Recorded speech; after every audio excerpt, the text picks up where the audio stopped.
तज्जयति परं ज्योति समं समस्तैरनन्तपर्यायैः दर्पणतल एव सकला प्रतिफलति पदार्थमालिका यत्र। पंच परमेष्ठी भगवान की जय। अव्याप्ति है या नहीं, इसके बारे में तो पहले चर्चा हो गई। अब इस आगे आने वाले श्लोक में कह रहे हैं अतिव्याप्ति भी नहीं है। कैसे नहीं है, देखिए जरा। नातिव्याप्तिश्च तयोः नातिव्याप्तिश्च तयोः प्रमत्तयोगैककारणविरोधात् प्रमत्तयोगैककारणविरोधात् अपि कर्मानुग्रहणे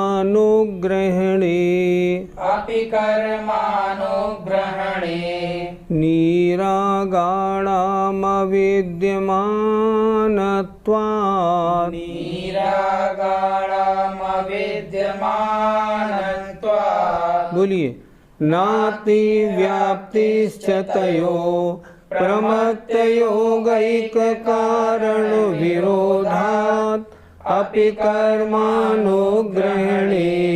निरागाणामविद्यमानत्वात् न अतिव्याप्ति च तयोः। इन दोनों में अतिव्याप्ति भी नहीं है। क्यों? प्रमत्त योग एक कारण विरोधात्, एक प्रमत्त योग जो एक कारण है उसका विरोध होने से। कैसे? उदाहरण दे रहे हैं, जैसे कर्मानुग्रहणे अपि, कर्मों के ग्रहण करने में भी, निरागाणाम वीतराग पुरुषों के अविद्यमानत्वात् प्रमत्त योग के मौजूद नहीं होने से। पर वस्तु का ग्रहण हो और प्रमाद का योग ना हो। अतिव्याप्ति, अतिव्याप्ति का मतलब क्या होता है? जहाँ जहाँ प्रमाद योग है, पर वस्तु ग्रहण है, वहाँ चोरी है। अब वीतरागी साधुओं में कर्मों का ग्रहण तो है पर प्रमाद योग नहीं है, इसलिए अतिव्याप्ति दोष भी नहीं है। जो दोष लक्ष्य में भी पाया जाए और अलक्ष्य में भी पाया जाए उसे कहते हैं अतिव्याप्ति। जो दोष नहीं, जो लक्षण। जो लक्षण किस में पाया जाए? लक्ष्य में भी पाया जाए, अलक्ष्य में भी पाया जाए, वहाँ अतिव्याप्ति दोष लगता है। अब कह रहे हैं कि जहाँ प्रमाद योग नहीं है वहाँ भी चोरी मान ली गई। नहीं, ऐसा नहीं होता। क्यों नहीं होता? इसलिए नहीं होता कि जो वीतरागी साधु हैं, कर्मों का ग्रहण करते हैं, उन कर्मों के ग्रहण करने में चोरी नहीं है। क्यों? वहाँ प्रमत्त योग एक कारण नहीं है। जब प्रमाद योग नहीं तो चोरी कैसी? चोरी नहीं तो हिंसा कैसी? सवाल ही नहीं उठता। इसलिए इनमें अतिव्याप्ति भी नहीं है। पंडित जी, मुनि महाराज सांस लेते हैं, नौकर वर्गणाओं को ग्रहण करते हैं, क्या उनके लिए चोरी का दोष नहीं लगता? छठे गुण स्थान से 13वें गुण स्थान तक के जो मुनि महाराज हैं, वही मुनि महाराज भी प्रति समय 5 वर्गणाओं का ग्रहण तो करते ही करते हैं। उनके सातावेदनी का आश्रय बंद होता है, इसलिए कर्म वर्गणाओं का ग्रहण है। उनके औदारिक शरीर के योग्य वर्गणाएं आती हैं तो नौकर्म वर्गणाओं का भी ग्रहण है। मन है तो मनोवर्गणाओं का ग्रहण है। वचन रूप प्रवृत्ति है तो भाषा वर्गणा का ग्रहण है, और तेजस शरीर भी है तो तेजस वर्गणाओं का भी ग्रहण है। तो बिना पूछे उन्होंने वस्तु ली तो उनको चोरी लगेगी या नहीं? नहीं लगेगी। क्यों नहीं लगेगी? कि वहाँ प्रमाद का योग नहीं है। अगर प्रमाद का योग नहीं होने पर भी वस्तु के ग्रहण में चोरी होती तो अतिव्याप्ति दोष लगता। प्रमाद का योग नहीं है पर वस्तु का ग्रहण है तो भी उसमें चोरी नहीं। दूसरी बात, किसी वस्तु का कोई स्वामी हो, उस वस्तु को ग्रहण किया जाए तब तो चोरी का दोष लगे। कर्म नो कर्म वर्गणाएँ, भाषा वर्गणा, मनोवर्गणाएँ, तेजस वर्गणाएँ, इनका स्वामी कोई नहीं है। ये तो पूरे लोक में भरी पड़ी हैं, इसलिए इनको ग्रहण करने में भी चोरी का दोष नहीं लगता। इसलिए इसमें अतिव्याप्ति दोष भी घटित नहीं हो रहा। पंडित जी, मंदिर जी में शास्त्र जी इत्यादि रखे रहते हैं, उन शास्त्र इत्यादि को पढ़ने के लिए महाराज ले लेते हैं, तो क्या उनको चोरी का दोष लगता है या नहीं? यह चोरी का तो कोई प्रश्न ही नहीं है। पहली बात, उन शास्त्र का कोई मालिक नहीं, वे तो मंदिर जी में विराजमान है। मंदिर जी में जो भी आए वो उनका उपयोग कर सकता है। मुनि महाराज ने वो शास्त्र पढ़े और वहीं छोड़ दिए, चोरी का दोष नहीं। लेकिन अगर कोई ऐसा करे, मान लो कि वहाँ से कोई शास्त्र ले और शास्त्र प्राचीन पांडुलिपि हो और उसको अपने साथ लग जाए तो महान चोरी का दोष लगेगा, इसमें कोई शक नहीं। लेकिन शास्त्र लिया, अपने पास 2, 4, 5, 7, 10 दिन स्वाध्याय करने को रखा रहा, बाद में यथास्थान पहुंचा दिया, नहीं, उसमें कोई भी दोष नहीं है। इसी तरह मंदिर जी का कोई कमरा है, उस कमरे में जाके महाराज ठहरे, अब उसमें बराबर आते और जाते हैं, नहीं, कोई दोष नहीं, क्योंकि वो ठहरने के लिए ही बनाया गया है, उनमें दोष नहीं लगता। पंडित जी, यदि किसी के घर से हम कुएं से पानी ले आए तो क्या उसमें चोरी का दोष लगता है या नहीं लगता? अगर किसी के घर का कुआं है, उसका स्वामित्व है, वो चाहे किसी को पानी लेने दे या ना लेने दे, अगर उसमें से पानी बिना पूछे लेते हैं, चोरी है, ऐसा नहीं होता। जहाँ जिस स्थान पर किवाड़ लगे हुए होते हैं उस स्थान पर मुनि महाराज शौच आदि के लिए नहीं जाते। क्यों? किसी का स्थान है, कोई नाराज होगा, कोई गुस्सा होगा, किसी के मन के प्राणों का घात होगा, हम ऐसा काम क्यों करें? मुनि महाराज शौच के लिए उस स्थान पे जाते हैं जिसका कोई स्वामी ना हो और जो स्थान चारों ओर से बिना बाउंड्री के खुला हुआ हो, ताकि शौच करने में किसी को आपत्ति नहीं हो। इसी तरह अगर कोई कुआं जन सामान्य के लिए है, उसका कोई मालिक नहीं है, तो आप उसका पानी ले सकते हैं। अदरवाइज उसका पानी लेने में चोरी का दोष लगेगा। फिर तो आपको पहले मालिक से पूछना पड़ेगा, भैया 5-7 बाल्टी पानी भर ले। हाँ भरो साहब, क्या बात है, तब आप उसमें से ले सकते हैं। स्वामित्व नहीं है तो कोई बात नहीं, स्वामित्व है पूछ के ही लेना पड़ेगा। किसी का खेत है, खेत की मिट्टी अगर आपको लेनी है पूछ के लेनी पड़ेगी। इसलिए उन्होंने लिखा है ना, जल तृण हु बिना दियो गहे, वो पानी भी मिट्टी भी कुछ भी बिना दिए ग्रहण नहीं करते। क्यों? बिना दिए हुए लेने में चोरी का दोष लगता है। पंडित जी, कहीं पर किसी के खेत में राख पड़ी हो और मुनि महाराज शौच के लिए उसको ले सकते हैं या नहीं? अगर उस राख का कोई स्वामी है तो मुनि महाराज नहीं लेंगे। मुनि महाराज मिट्टी नहीं लेते, राख नहीं लेते, कुछ भी नहीं लेते। लेते हैं पूछ के लेते हैं। चाहे कोई वस्तु हो, कीमत का प्रश्न नहीं, उसकी कीमत क्या है, स्वामित्व का प्रश्न है। अगर किसी का स्वामित्व है, नहीं, वो वस्तु नहीं ली जाएगी। और तो और किसी का मंदिर है और वो मंदिर बंद है तो मंदिर में खुलवा के प्रवेश नहीं करेंगे। अगर वो मंदिर वाला बाहर होगा, बोलेगा महाराज जी आप पधारिए, तब पधारेंगे। क्यों? वो चाहता है महाराज मेरे मंदिर जी में नहीं आए, और वो जबरन खुलवा के प्रवेश करते हैं तो उनके परिणामों को कष्ट हो सकता है। इसलिए हिंसा है नहीं, इसलिए नहीं जाएंगे। जो व्यक्ति आहार के लिए दरवाजे पर खड़ा हुआ है, महाराज पधारिए पधारिए पड़गान कर रहा है, उसी में महाराज जाते हैं।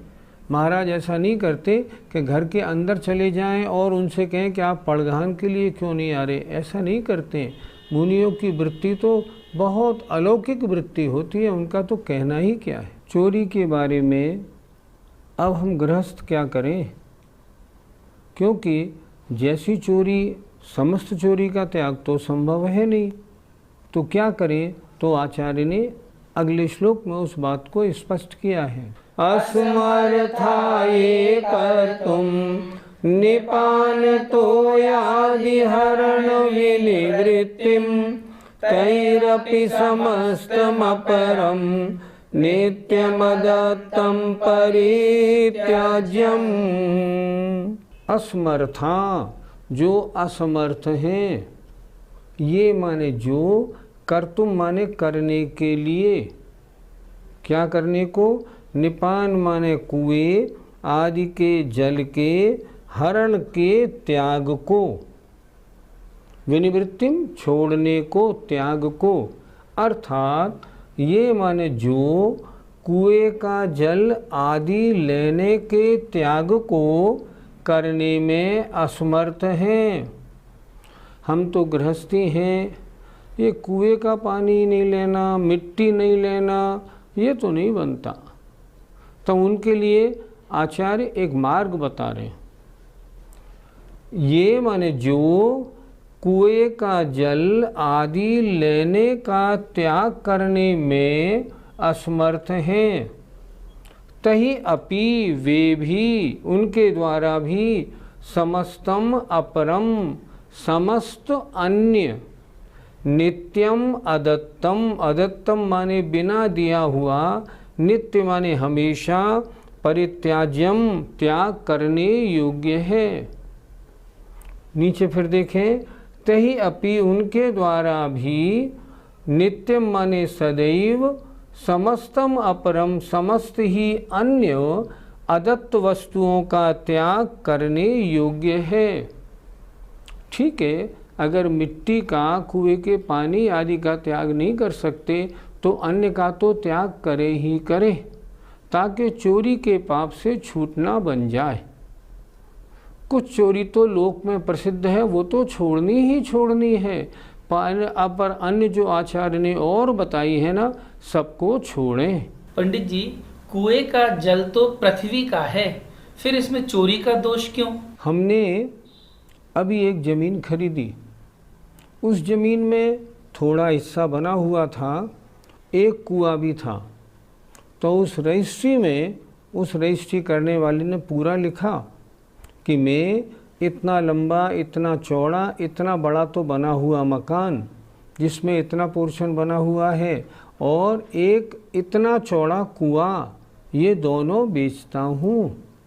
कुएं भी बिकते हैं, इसलिए अगर वो कुआं बिका हुआ है, उस पर स्वामित्व दूसरे का है, तो बिल्कुल उसमें कोई पानी नहीं भर सकता। अगर कुआं समाज ने बनवाया है, गांव वालों का है, जनरल है, अलग से बना हुआ है, उसमें तो सब पानी भरते हैं, वो अलग बात है।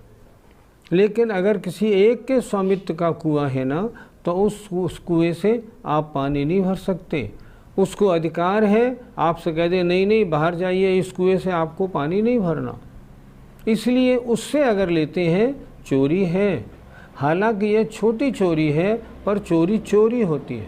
पंडित जी, यदि किसी सड़क के किनारे पर आम आदि की वृक्ष लगे हो और हम वहाँ पर अपनी गाड़ी रोक करके वहाँ के फल तोड़ करके खाने लगे, उनका उपभोग करें, तो क्या उसमें चोरी का पाप लग सकता है? आप बच्चे हो तो बच्चों की शरारतों वाले प्रश्न कर रहे हो। बच्चे तो ऐसे ही करते हैं। उन्होंने देखा अमरूद लगे हैं कच्चे, गाड़ी रोक ली, अमरूद तोड़ने में लग गए, और जैसे किसान आया सो ही भाग गए। ये तो उनका काम होता है। अगर आप किसी के बाग में आम का पेड़ हो और उसमें से आप आम तोड़ रहे हैं, बिल्कुल आपको पाप लगेगा। अगर वो खेत वाला आ जाएगा, आपको मारेगा, पीटेगा, आपसे सब कुछ छीन लेगा, सब कुछ करेगा और उसे अधिकार है। आपने उसकी वस्तु बिना पूछे उससे क्यों ली? ये तो छोड़ो, ये चीज़ तो ऐसी है जो बाज़ार में बिकती है आम। अगर किसी की बाउंड्री में कोई नीम का पेड़ लगा हो और आपको उससे दातुन भी चाहिए तो भी पूछ के लेनी पड़ेगी। भैया जी एक दातुन तोड़ लें, हाँ तोड़ लो साहब, तो आप तोड़ सकते, अन्यथा नहीं।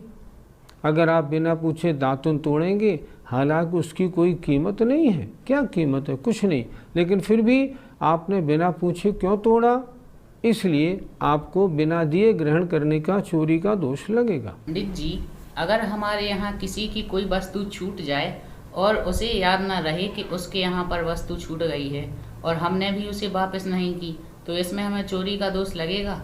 क्यों नहीं लगेगा? अच्छा, अपनी आत्मा से पूछो। जब भी आप उस चीज़ को प्रयोग करोगे, आपकी आत्मा क्या बोलेगी? ये तो उसका तौलिया है, बेचारे का छूट गया, मैंने बताया नहीं, मैं उसको यूज़ कर रहा हूँ। बता देता तो बढ़िया रहता। करना तो क्या था, उससे आप तुरंत सूचना देते, भैया आपका एक तौलिया मेरे यहाँ छूट गया, आपकी चद्दर मेरे यहाँ छूट गई, अब कैसे भेजूँ? वो कहेगा भाई साहब अब मेरा आना तो आपके यहाँ संभव नहीं, या तो आप बाई पोस्ट भेज दो या आप अपने काम में ले लो, मुझ में आप में अंतर क्या है, तो आप आराम से काम में लें, कोई प्रॉब्लम नहीं। लेकिन अगर आपने बिना उसे सूचना दिए और बिना उससे अनुमति लिए उसका प्रयोग किया है तो वो आप वास्तव में चोरी के दोषी हैं। कोई दिक्कत नहीं, चोरी लगेगी आपको। आपका मन भी बोलेगा बेचारे का छूट गया, मैं उसको यूज़ कर रहा हूँ, गलत कर रहा हूँ। पंडित जी, जब बड़े बड़े धार्मिक अनुष्ठान और कार्यक्रम होते हैं, ऐसे अनुष्ठानों पर जब बोलियां लगती हैं, उस समय किसी व्यक्ति विशेष पर दबाव डाल करके उन्हें बोली लेने के लिए कहा जाता है, तो क्या उस समय भी चोरी का पाप लगता है? अगर विद प्रेशर आपने बोली लिखवाई है, देने वाला देना चाह रहा था 11 लाख रुपए, आपने कहा नहीं नहीं इनके 51 लिखेंगे, बोला नहीं मैं 51 नहीं दे सकता, नहीं नहीं इनके लिख लो 51, देंगे कैसे नहीं है, हाँ 51 लिख लो, शाम को घोषणा कर देना इनके 51 लिख लिए, देंगे कैसे नहीं, ये चोरी है। आचार्य श्री ने स्वयं एक बार प्रवचन में कहा था, उन्होंने कहा था कोई व्यक्ति दान नहीं देता, मंदिर बनवाना है, इस व्यक्ति का दान भी इसमें लगना चाहिए, देगा कैसे नहीं। क्या हुआ, समाज के 4-6 लोग इकट्ठे बड़े बड़े होके उसके घर गए, भाई साहब मंदिर जी में ये काम होना है, इसमें आपका सहयोग चाहिए। अरे साहब मेरा तो व्यापार नहीं, मैं कहाँ से क्या दूंगा, नहीं नहीं हमें तो आपसे लेना ही लेना है।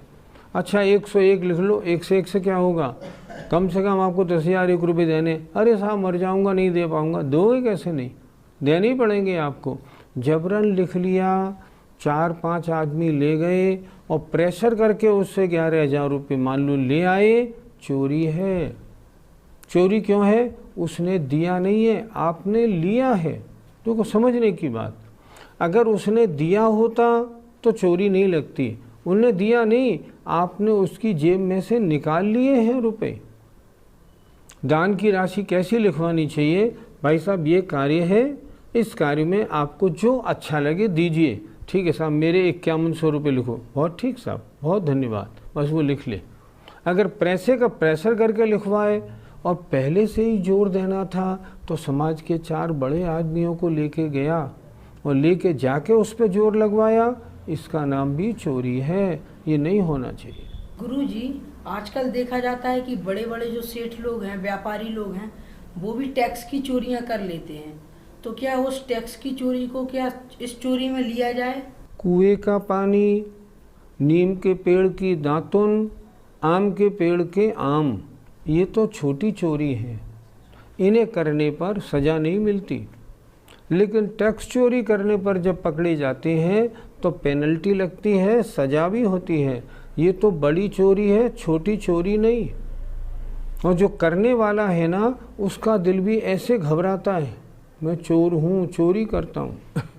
आगरे का एक प्रसंग है, एक सज्जन के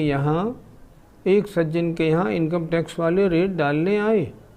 उन सज्जन का बहुत अच्छा व्यापार था और टैक्स की चोरी पूरी करते थे। आए सुबह ही 4, साढ़े 4, 5 बजे उन्होंने घंटी बजाई। घंटी बजाते ही जो उनके मालिक थे, लाला राम जी या क्या नाम था मालूम नहीं, वो बाहर निकले। उन्होंने निकलते ही, उम्र होगी 60-65 वर्ष की, उन्होंने पूछा क्यों, कौन है, कहिए क्या काम। जो आने वाले थे उन्होंने नोटिस दिखाया, हम इनकम टैक्स डिपार्टमेंट से आए हैं, आपके यहाँ हमें रेड डालनी है। इतना सुनना था, उनका हार्ट फेल हुआ, वहीं गिर गए वो सेठ जी। एट द स्पॉट उनकी डेथ हो गई। इनकम टैक्स वाले बिना रेड डाले उनको वापस जाना पड़ा। अब सोचो, अगर चोरी नहीं थी तो इतना सदमा किस बात का था। जो लोग मिलावट का काम करते हैं, कुछ बोलते हैं, कुछ कहते हैं, ये सब चोरी का धंधा है। यहाँ क्या लिख रहे हैं कि जो कुएं का पानी, दूसरे के खेत की मिट्टी या किसी के पेड़ की दातुन, इन चोरियों को न छोड़ सकें, वे कम से कम अन्य जो और बड़ी चोरियां हैं, टैक्स की चोरी करना, मिलावट करना, इस तरह किसी को चोरी के रास्ते याद बताना, इन चोरियों को तो कम से कम ज़रूर छोड़ें। भाई बड़ी चोरी तो छोड़ें, छोटी न छूटे तो न छूटे, लेकिन कायदा तो ये कहता है सभी छूट जाए तो बहुत ही अच्छा है। जय जिनेंद्र।